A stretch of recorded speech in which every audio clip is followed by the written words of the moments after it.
अरे कौन है आप लोग? क्या बिगाड़ा है मैंने आपका?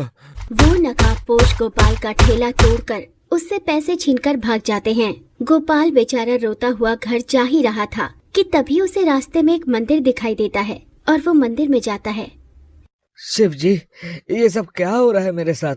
कितनी मेहनत से मैंने अपना काम शुरू किया था और सब कुछ एकदम से मिट्टी में मिल गया। अब आप ही बताओ मैं क्या करूं? अपना मन हल्का कर गोपाल घर जाता है और अपनी माँ को सारी बात बताता है, जिसके बाद गोपाल की माँ कहती है, बेटा ऐसे रो मत, तुझे रोता देख मेरा कलेजा फट रहा है। देख, जो होना था वो होकर ही रहता है, इसलिए दुखी मत हो। जीवन में उतार चढ़ाव आते ही हैं, तू फिर से मेहनत कर और आगे बढ़। भगवान हमारे साथ है बेटा। माँ के समझाने पर गोपाल को हौसला आता है। इसी तरह से कुछ दिनों बाद गोपाल फिर से पैसों का जुगाड़ करता है और अपने लिए काम के लिए नया ठेला खरीदता है और फिर से काम पर लग जाता है। हे शिव जी, आपकी कृपा से मैंने फिर से अपना काम शुरू किया है, इसलिए अपनी नजर और आशीर्वाद बनाए रखना आप। 2 दिन तक गोपाल आराम से आलू पूरी बेचकर घर आता जाता, लेकिन एक रात फिर वही नकाबपोश गोपाल को घेर लेते हैं और उसका ठेला तोड़ फोड़ कर पैसे छीन लेते हैं। आखिर कौन है ये नकाबपोश? आखिर क्या दुश्मनी है इनकी गोपाल से? जानने के लिए चलते हैं कुछ समय पीछे। गोपाल जब 5 साल का था तभी उसके पिता विनोद कुमार की एक एक्सीडेंट में मौत हो जाती है। तब से गोपाल की मां ममता ने अकेले ही अपने बेटे गोपाल को मेहनत मजदूरी करते हुए पाल पोस कर बड़ा किया। अब गोपाल बड़ा हो चुका था और मां बीमारी के कारण बिस्तर पकड़ लेती है, इसीलिए गोपाल बाहर के काम के साथ साथ घर के काम भी संभालता था। एक रात गोपाल आलू पूरी बनाता है और अपनी माँ को खाने के लिए देता है। क्या बात है बेटा, बहुत ही अच्छा बनाया है तूने आलू पूरी, बिल्कुल भंडारे वाला स्वाद है। माँ को आलू पूरी खिलाने के बाद गोपाल अपने दोस्त रजत के घर आलू पूरी ले जाता है, जिसकी खुशबू से रजत की माँ सुमन कहती है, अरे वाह बेटा, आलू पूरी, वो भी तेरे हाथ की, मजा आ गया गोपाल बेटा फिर तो। गोपाल आलू पूरी बहुत स्वादिष्ट बनाता था, इसलिए हर कोई उसकी खूब तारीफ करता। इसी तरह अगली सुबह गोपाल घर का सारा काम निपटाकर घर के मंदिर में हाथ जोड़कर भगवान की पूजा करता है। शिव जी, मैं काम पर जा रहा हूँ, आप मेरी माँ का ध्यान रखना। गोपाल काम के लिए जा ही रहा था कि तभी एकदम से उसे माँ की दवाई की याद आई और वो तुरंत मेडिकल स्टोर पर जाता है और माँ की दवाई खरीदकर सीधा घर जाता है और माँ को दवाई देने के बाद किराने की दुकान पर काम करने जाता है। तभी किराने का मालिक गोपाल से बोला, गोपाल, धीरे धीरे तुम मेरे सर पर चढ़ रहे हो। मुझे तुम्हारे जैसे लापरवाह लोग नहीं चाहिए। डेली लेट आने का नियम है तुम्हारा। मालिक, माँ की तबीयत खराब रहती है, इसलिए लेट हो जाता हूँ। मुझे इससे कोई मतलब नहीं है। मैंने तुम्हारी जगह नया लड़का रख लिया है, इसलिए मुझे तुम्हारी जरूरत नहीं है। तुम्हारा हिसाब कर दिया है, 2 दिन बाद पैसे ले जाना।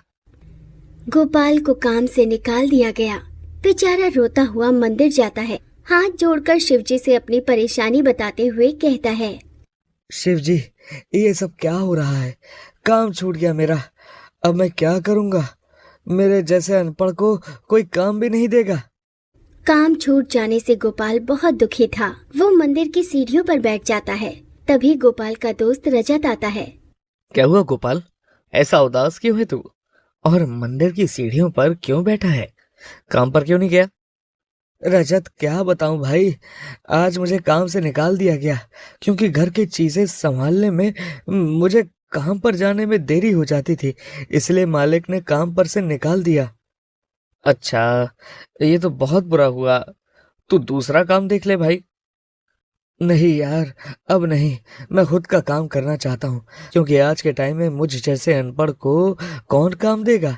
इसलिए मैं आलू पूरी का ठेला लगाना चाहता हूँ, पर मेरे पास पैसे नहीं है और ना कोई उधार देना चाहता है मुझे।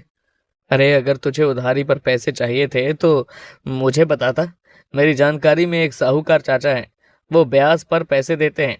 एक बार तू उनसे बात कर ले कि तुझे कितने पैसे चाहिए। रजत गोपाल को एक साहूकार के पास ले जाता है जो ब्याज पर पैसे उधार देता था। रजत के कहने पर साहूकार गोपाल को पैसे दे देता है इसी तरह से धीरे धीरे गोपाल एक ठेला खरीदता है और मंडी से खूब सारी हरी मिर्ची, धनिया और आलू खरीद कर ले आता है और अपने घर के आंगन में आलू की सब्जी और पूड़ियाँ बनाने लगता है। तभी रजत भी आता है। अरे गोपाल, हो गया तेरा काम? हाँ भाई, सब तैयार है।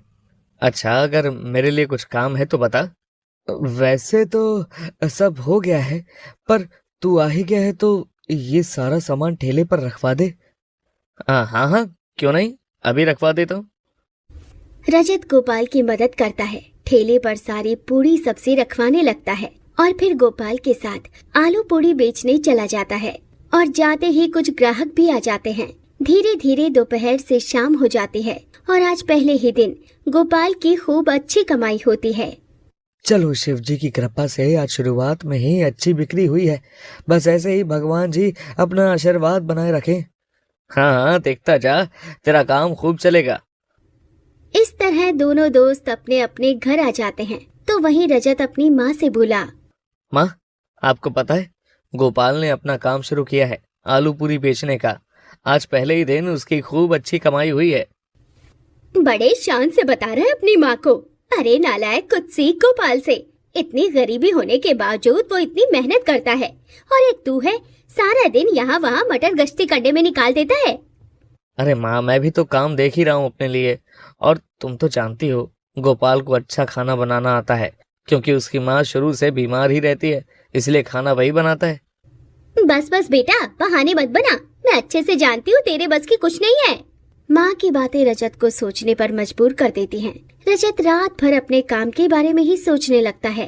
इसी तरह से अगली सुबह रजत अपने लिए काम की तलाश करने निकल पड़ता है, लेकिन उसे कहीं काम नहीं मिलता। बेचारा थका हारा एक जगह बैठ जाता है। कहाँ कहाँ बात नहीं की मैंने काम की, पर कहीं भी मुझे काम नहीं मिला। अगर ऐसे ही चलता रहा तो एक दिन मुझे मेरी माँ घर से भगा देगी। इसी तरह से गोपाल मन लगाकर अपना काम करता और रोज उसकी खूब अच्छी बिक्री होती। धीरे धीरे गोपाल अपने सारे कर्जे चुका देता है और अपनी कमाई से अपने लिए एक मोटरसाइकिल खरीदता है। और इसी खुशी में गोपाल सबसे पहले भगवान को प्रसाद चढ़ाता है। शिव जी, आपकी कृपा से मेरा काम बहुत अच्छा चल रहा है। बस इसी तरह मुझ पे कृपा बनाए रखना। मंदिर से वापस आकर गोपाल आसपास में मिठाई बांटता है और फिर गोपाल मिठाई लेकर रजत के घर जाता है। अरे रजत, कहाँ है तू? चाची, कहाँ हो आप? जल्दी आओ यहाँ। अरे गोपाल, तू हाथ में मिठाई? तेरी शादी वादी हो रही है क्या, जो इतना खुश है तू? अरे गोपाल बेटा, क्या बात है, बड़े खुश लग रहे हो। और ये मिठाई किस खुशी में? अरे चाची, मोटरसाइकिल ली है मैंने अपने लिए, और रजत, इतनी जल्दी शादी नहीं करूंगा मैं। और हाँ, तब तक मोटरसाइकिल की मिठाई खा, शादी के बाद में खाइयो। रजत को पहली बार अपने दोस्त की खुशी बिल्कुल अच्छी नहीं लगती। उसे मन ही मन गोपाल से जलन होने लगी। एक दिन गोपाल आलू पूरी बेच रहा था, तभी एक भूखा बूढ़ा आदमी गोपाल के ठेले पर रखी आलू पूरी को देख रहा था। गोपाल एक प्लेट में आलू की सब्जी और 4 पूड़ियाँ बूढ़े आदमी को देते हुए कहता है, बाबा, आपको भूख लगी है ना? लीजिए, खाइए मेरे हाथ का गर्मा गर्म आलू पूरी। बेटा, तुम समझ गए कि मैं भूखा हूँ। तुम्हारा दिल बहुत बड़ा है बेटा, वरना कोई किसी के लिए नहीं सोचता। बाबा, इंसानियत ही सबसे बड़ी चीज है। अगर मैं एक अच्छा इंसान ही ना रहूं तो पैसे कमाकर क्या ही करूंगा। प्रभु, गोपाल कितना नेक दिल इंसान है। हाँ हनुमान, बहुत दयालु है गोपाल। इतनी सारी कठिनाइयां देखने के बाद भी सबकी मदद करते हुए आगे बढ़ रहा है ये गोपाल। इसी तरह एक शाम गोपाल की आलू पूरी बच जाती है। गोपाल बची हुई आलू पूरी मंदिर की सीढ़ियों पर बैठे गरीब भूखे बच्चों को खिला देता है, जिससे बच्चों का पेट भर जाता है। ये देख भगवान जी बहुत खुश होते हैं। जिसके बाद गोपाल अपने घर चला जाता है। और एक शाम गोपाल अपना ठेला लेकर घर आ रहा था कि तभी 2 नकाबपोश गोपाल को घेर लेते हैं और उसका ठेला पूरी तरह से तोड़ देते हैं। साथ ही उसके सारे पैसे भी छीन लेते हैं और वहाँ से भाग जाते हैं। मैंने क्या बिगाड़ा है तुम्हारा, जो तुम लोगों ने मेरी रोजी रोटी पर लात मारी? अरे कर्जा लेकर अपना काम शुरू किया था मैंने, सब बर्बाद हो गया मेरा। बेचारा गोपाल रोता बिलखता घर आ जाता है। घर आने के बाद गोपाल अपनी माँ को सारी बात बताता है और कहता है। इसी तरह से अब गोपाल ठेला लगाना ही बंद कर देता है। ये देख रजत को बहुत खुशी मिलती है। प्रभु, गोपाल बहुत दुखी है, हमें उसकी मदद करनी चाहिए। तुम्हें क्या लगता है हनुमान, मैं अपने भक्त के बारे में नहीं सोचता? कई बार नियति के सामने मैं भी कुछ नहीं कर सकता। जिसके जीवन में जो कुछ झेलना लिखा है वो उसे झेलना ही पड़ेगा। पर हम मदद तो कर सकते हैं ना? हाँ, कल हम खुद जाएंगे गोपाल की मदद करने। अगले दिन शिवजी और हनुमान जी एक साधारण आदमी का रूप लेकर गोपाल के घर जाते हैं। अरे गोपाल, कहाँ हो तुम? गोपाल भाई, कहाँ हो? क्या बात है, कौन है आप लोग? अरे भाई, हम तुम्हारे ग्राहक हैं। मेरा नाम शंकर है और ये मेरा दोस्त बजरंगी। अरे भाई, तुम कई दिनों से आलू पूरी बेचने नहीं आ रहे हो। हमें तुम्हारे हाथ के आलू पूरी बहुत पसंद है। ये सुनते ही गोपाल रोने लगता है और रोते हुए उन आदमियों को सारी बात बता देता है। देखो, बहुत कठिन है डगर पनघट की। ऐसी परेशानियों से हार नहीं मानते। अरे भाई, तुम चिंता मत करो, हम है ना, हम आलू पूरी बनाने में तुम्हारी मदद करेंगे। गोपाल चुपचाप खड़ा था। वो दोनों आदमी यानी कि शिवजी और हनुमान जी गोपाल की रसोई में आलू पूरी बनाने लगते हैं। तभी गोपाल की माँ अंदर से आती है। अरे कौन है आप लोग? अरे चाची, आप ये समझिए कि हम आपके बेटे के शुभ चिंतक हैं। ये सब क्या है गोपाल? माँ, मुझे भी कुछ समझ नहीं आ रहा। अरे चाची जी, शांत हो जाइए, हम यहाँ गोपाल की मदद करने आए हैं। गोपाल और उसकी माँ दोनों चुपचाप खड़े आलू पूरी बनता देख रहे थे। 10 मिनट में शिवजी और हनुमान जी ने आलू पूरी बनाकर तैयार कर दी। 10 मिनट में तैयार भी हो गया आलू पूरी बनकर? ये कोई साधारण इंसान नहीं है, मुझे शक है इन पर। शिवजी और हनुमान जी आलू पूरी बनाकर चले जाते हैं। उनके जाते ही गोपाल घर से बाहर आकर उनको देखने की कोशिश करता है तो उसे घर के बाहर एक नया ठेला दिखाई देता है जिस पर लिखा था गोपाल आलू पूरी वाला। ये ठेला तो टूट गया था, फिर ये अचानक कैसे आया? गोपाल को समझ नहीं आ रहा था कि आखिर ये सब क्या हो रहा था। गोपाल यहाँ वहाँ चारों ओर देखने की कोशिश करता है कि आखिर वो दोनों आदमी कहाँ गए। जैसे ही गोपाल आसमान में देखता है तो उसे भगवान शिव जी और हनुमान जी की झलक दिखाई देती है। प्रभु, आप? मैं समझ गया कि जरूर आप ही होंगे। मुझे यकीन था आप अपने भक्त को ज्यादा समय दुखी नहीं देख सकते हैं। आपका बहुत बहुत शुक्रिया प्रभु। अगले दिन गोपाल फिर से अपने काम पर निकल पड़ता है। थोड़ी देर में रजत भी वहीं से गुजर रहा था। तभी उसकी नजर गोपाल पर जाती है। ये क्या, ये फिर से यहाँ पर काम कर रहा है? यानी कि मेरे गुंडे किसी काम के नहीं थे। अब मुझे ही कुछ करना पड़ेगा। एक तो पैसा भी गया, ऊपर से कोई अच्छा नतीजा भी सामने नहीं आया। रजत ने सोच लिया था कि इस बार वो खुद गोपाल के काम को बर्बाद करेगा। ठीक रात को गोपाल ठेला लेकर घर जा रहा था। तभी रजत मुंह पर कपड़ा बांधकर गोपाल के ठेले को तोड़ने की कोशिश करता है, लेकिन ठेला इतना मजबूत था कि रजत जैसे ही ठेले को तोड़ने की कोशिश करता, उल्टा रजत को ही चोट लग जाती। रजत बार बार कोशिश करता। इसी बीच रजत के मुंह पर बंधा कपड़ा खुल जाता है। रजत, तू? ये सब मेरे साथ तू कर रहा था? हाँ हाँ, मैं ही था इन सब के पीछे। अरे जलन होती थी मुझे तुझसे। पर रजत, तू तो मेरा दोस्त था ना, बचपन में साथ खेला करते थे हम, और मेरे इस काम में तू मेरे साथ ही था। फिर तुझे मुझसे इतनी जलन क्यों होने लगी भाई? हम तो पक्के यार थे ना। मुझे माफ कर दे यार, मैं बहक गया था, भूल गया था कि तू मेरा दोस्त है। भगवान के लिए मुझे माफ कर दे, मुझसे बहुत बड़ी भूल हो गई यार। अच्छा, कोई बात नहीं, तुझे अपनी गलती का एहसास है, मेरे लिए यही बहुत है। देख, किसी से मत बताना कि मैंने तेरे साथ दागाबाजी की है, वरना हर कोई मेरा मजाक बनाएगा। मैं आज भी तेरा सच्चा दोस्त हूँ। भले ही तूने मेरे साथ गलत किया, पर मैं तेरे साथ कभी गलत नहीं करूँगा। तू साथ हो या ना हो, मेरे शिव जी मेरे साथ है दोस्त। गोपाल रजत को माफ तो कर देता है, लेकिन दोबारा उस पर भरोसा नहीं करता। गोपाल अपने घर चला जाता है। अगले दिन अब गोपाल रोज आलू पूरी का ठेला लगाता और आलू पूरी बेचने के साथ गरीबों को भी मुफ्त में खिलाता। अब धीरे धीरे उसके घर के हालात अच्छे हो जाते हैं और वो हंसी खुशी अपनी माँ के साथ जीवन जीता है और शिवजी और हनुमान जी की भक्ति करता है। प्रभास बहुत ही मेहनती था और गांव के जमींदार के घर में झाड़ू पोछा करके अपने परिवार का गुजारा चलाया करता था। वो नहीं चाहता था कि उसकी पत्नी सपना बाहर काम करने जाए, इसलिए वो खुद ही किसी तरह अपने परिवार का गुजारा कर रहा था। एक दिन प्रभास बारिश की वजह से देर से काम पर पहुंचा तो उसका मालिक उस पर चिल्लाने लगा। प्रभास, ये कोई समय है क्या घर आने का? तुम्हें कितनी बार बोला है कि समय से आ जाया करो। तुम्हारी वजह से सारे कामों में देरी होती है। तुम्हारी तो सिर्फ तनख्वाह के कुछ 200-300 रुपए कटते हैं, लेकिन यहाँ पर हजारों और लाखों का नुकसान होता है और तुम्हारी तो इतनी औकात भी नहीं कि तुम उसे भर पाओ। मालिक माफ कर दीजिए, बाहर जोरों से बारिश हो रही थी और आप तो जानते ही हैं ठंड का मौसम आ गया है। अगर मैं ज्यादा देर लगाता, बारिश में भीगता हुआ पैदल आता तो फिर मेरी तबीयत खराब हो जाती और मैं ज्यादा छुट्टियां लेता, तो हम दोनों का ही नुकसान होता। अरे मुंह चलाना तो तुम जैसे गरीब बहुत अच्छे से जानते हैं। भले ही हाथ चलाने में हाथों में जंग लग जाती हो।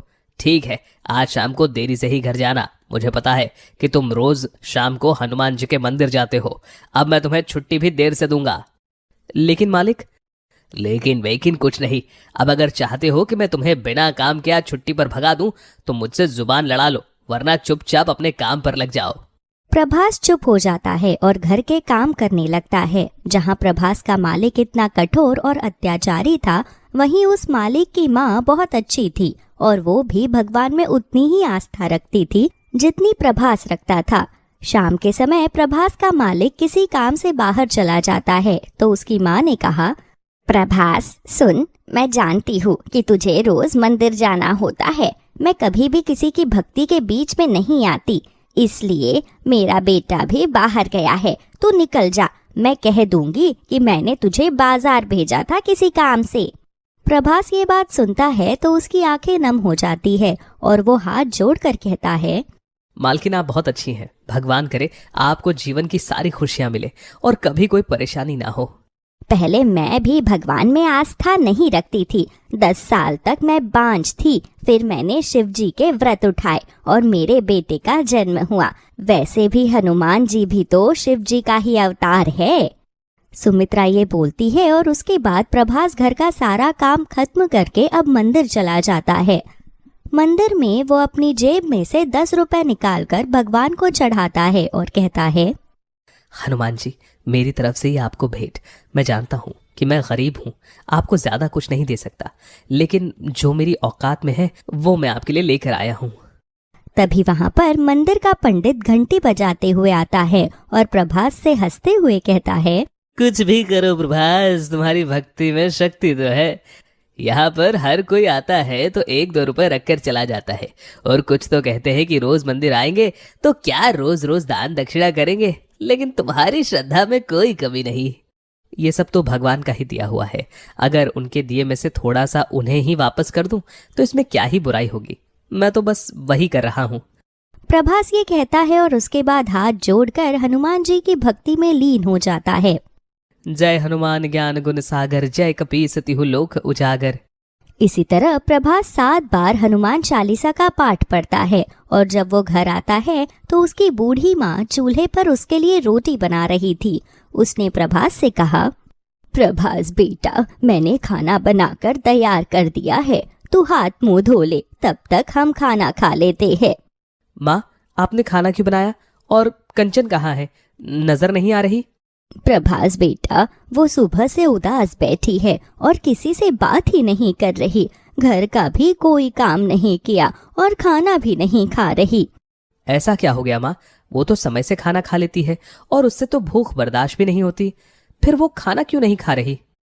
बेटा, कंचन के लिए बहुत अच्छे घर का रिश्ता आया है। अब तू तो जानता ही है कि उसकी माँ के मरने के बाद तूने और मैंने ही उसे संभाला है। अब ये मायके का मोह उसे मजबूर कर रहा है, तू ही उसे समझा। इतनी ही देर में कंचन भी अंदर से बाहर आ जाती है और अपने पिता को देखकर उसे गले लगाकर फूट फूट कर रोने लगती है और कहती है, बाबा देखो ना, दादी मेरी शादी करके मुझे विदा करना चाहती है और मैं आप लोगों को छोड़कर कैसे जा सकती हूँ? हम सब तो एक परिवार है। मैंने तो सोचा था जीवन भर हम लोग एक साथ रहेंगे। बेटा, लड़कियों को तो एक ना एक दिन पराया होना ही होता है ना। तू इतनी फिक्र मत कर, सब कुछ जल्दी ठीक हो जाएगा। और वैसे भी तेरी माँ की आत्मा को शांति मिलेगी जब तेरा घर बस जाएगा। दादी ने आपको सारी बातें नहीं बताई है। उन लोगों को अच्छी शादी चाहिए और आप तो जानते हैं कि आपकी तबीयत खराब रहती है, फिर आप सारा इंतजाम कैसे करेंगे? मेरी बच्ची, तू सिर्फ अपनी खुशी और आगे आने वाले भविष्य पर ध्यान दे, मैं सब संभाल लूंगा। माँ, हमारा वो जो बंजर खेत पड़ा है हम उसे बेच देंगे और अब मैं मालिक के यहाँ दुगना काम कर लूंगा ताकि ज्यादा पैसे कमा पाऊं। हमें किसी तरह की कोई परेशानी नहीं होगी। हाँ बेटा, तू ठीक कह रहा है, सब कुछ अच्छे से हो जाएगा, हमें कोई भी फिक्र करने की जरूरत नहीं है। अब कंचन भी किसी तरह मान जाती है। ऐसे ही कुछ दिन गुजरते हैं और कंचन का रिश्ता ऋतिक नाम के लड़के से तय हो जाता है, जो कि अपने घर में इकलौता था और किसी चीज की कोई कमी नहीं थी। ऋतिक की माँ रिश्ता पक्का करके जाती है और सिर्फ एक शर्त रखती है। देखिए जी, हमारा इकलौता बेटा है, हमें पैसे का कोई लालच नहीं है, क्योंकि हम जानते हैं कि हमारा बेटा गुणी है और वो सब कुछ बहुत अच्छे से संभाल लेगा। बस समाज में इज्जत रह जाए, इसीलिए ठीक ठाक सी शादी चाहते हैं। आप बिल्कुल भी फिक्र मत करिए बहन जी, सब कुछ बहुत अच्छे से हो जाएगा और आपको किसी भी तरह की कोई परेशानी नहीं आएगी। फिर इसमें देरी कैसी? अगले महीने की पूर्णिमा को देव उठान है, उसी दिन शादी रख लेते हैं। उससे शुभ दिन कोई नहीं हो सकता और जिनकी शादियों का मुहूर्त नहीं निकलता वो भी इस दिन शादी कर लेते हैं और सब कुछ मंगल होता है। प्रभास बहुत खुश हो जाता है और उसके बाद मोतीचूर के लड्डू लेकर हनुमान जी के मंदिर जाता है और भोग लगाता है और कहता है, हे हनुमान जी, ये सब कुछ बस आपकी कृपा और आशीर्वाद से ही हो रहा है। बस मेरी बेटी की शादी में कोई अड़चन ना आए और सारा काम अच्छे से हो जाए। अपना आशीर्वाद मुझ पर बनाए रखिए प्रभु, ये तुम्हारे भक्त की परीक्षा है। प्रभास ये बोलकर लड्डू चढ़ाकर घर जाने लगता है, लेकिन तभी उसका एक्सीडेंट हो जाता है और वो बिस्तर पकड़ लेता है। ये देखकर अब आस पड़ोस के लोग भी बातें बनाने लगते हैं।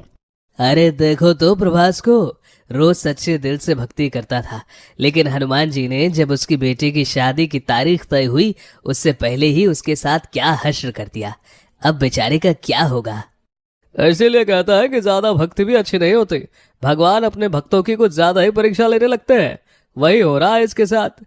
वही देवलोक में बैठे हनुमान जी, जो कि राम जी के चरणों के समीप बैठे थे, वो राम जी से कहते हैं, हे प्रभु, आज मेरे भक्त की भक्ति की परीक्षा है।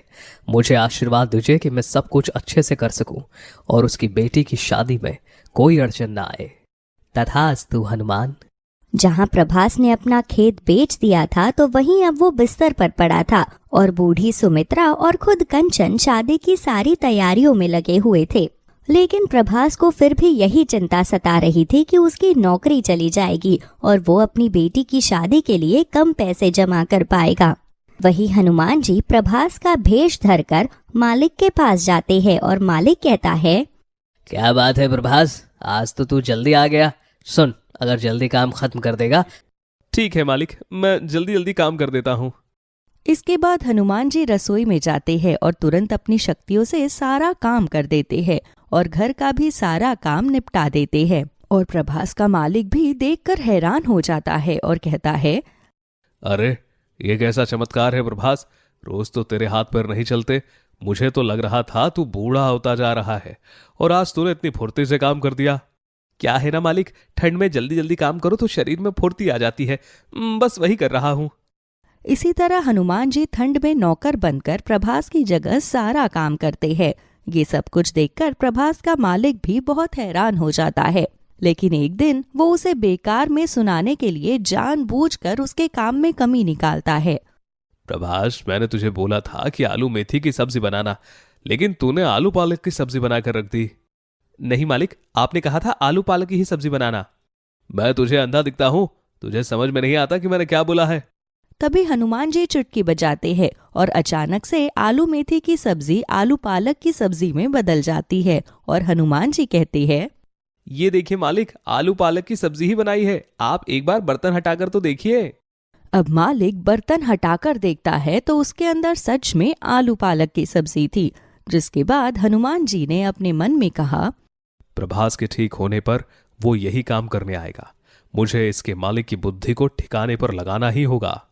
इसके बाद हनुमान जी प्रभास के मालिक की आंखों में आंसू देखकर मुस्कुराते हैं और प्रभास का मालिक अब दिल से सुधर जाता है। वही हनुमान जी का काम पृथ्वी लोक पर पूरा हो गया था। आज प्रभास की बेटी की शादी थी। प्रभास का मालिक अपनी माँ सुमित्रा के साथ प्रभास की तनख्वाह देने के लिए उसके घर जाता है और कहता है, प्रभास, तुमने इतने दिन हमारे यहाँ काम किया लेकिन तनख्वाह के बारे में बात ही नहीं की। मैंने सोचा खुद ही तुम्हारी तनख्वाह लेकर आ जाऊं। मैं काम किया आपके यहाँ? पर ये कब हुआ? तभी अचानक से एक रोशनी होती है और प्रभास को अपने मालिक के पीछे खड़े हुए हनुमान जी की छवि